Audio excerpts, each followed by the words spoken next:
Hi అండి అందరికీ. అందరూ ఎలా ఉన్నారు? బాగున్నారా? అందరికీ నమస్కారం అండి. ఈరోజు నేను చూపించే ఈ ఫుడ్ పిల్లల కోసం, ఇది 1 ఇయర్ బేబీస్ కోసం మనం ఈ ఫుడ్ ఇలా పెట్టుకోవచ్చు. మార్నింగ్ బ్రేక్ఫాస్ట్ టైంలో మనం ఈ ఫుడ్ ఇలాగా పెట్టాము అంటే ఖచ్చితంగా లావైతే వస్తారు. ఇది వారంలో 3 సార్లు 4 సార్లు అయినా పెట్టుకోవచ్చు. మనం కావాల్సింటే ఈవినింగ్ టైంలో కూడా పెట్టుకోవచ్చు. సో మేకింగ్ ప్రాసెస్ చూసే ముందు ఫస్ట్ టైం వీడియో చూస్తున్న వాళ్ళు ఛానల్ని సబ్స్క్రైబ్ చేసుకోండి. దీనికోసం ముందుగా మనము ఈ విధంగా 3 స్పూన్లు పెసరపప్పు, ఇంకా 3 స్పూన్లు రైస్ని తీసుకొని మనం వాష్ చేసుకొని నీట్గా నానబెట్టుకోవాలి.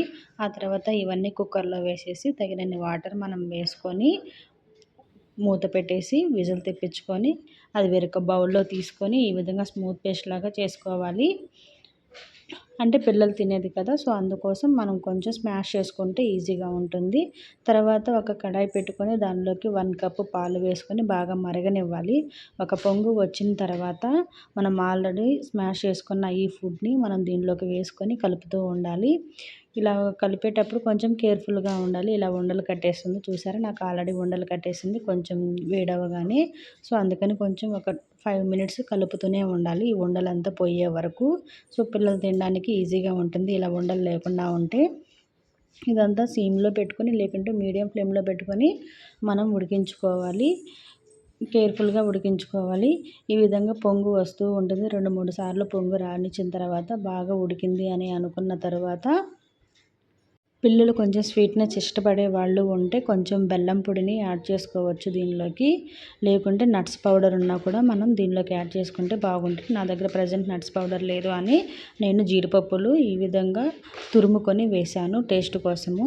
దీనిలోకి బాదం పప్పులు తురుమైనా మనం వేసుకుంటే బాగుంటుంది. ఇవన్నీ వేసిన ఒక 2 నిమిషాలు మనం ఉడికించుకోవాలి. బాగా దగ్గర పడిపోతుంది. ఆ టైంలో తీసి పక్కన పెట్టేసుకోవాలి. ఫీడింగ్ బౌల్లోకి ఈ విధంగా వేసుకొని పక్కన పెట్టుకొని కొంచెం లైట్గా చల్లారిన తర్వాత మనం పిల్లలకి పెట్టాలి. ఇది ఖచ్చితంగా హెల్దీ ఫుడ్. మన పాతకాలంలో పిల్లలకి ఇదే పెట్టేవాళ్ళు.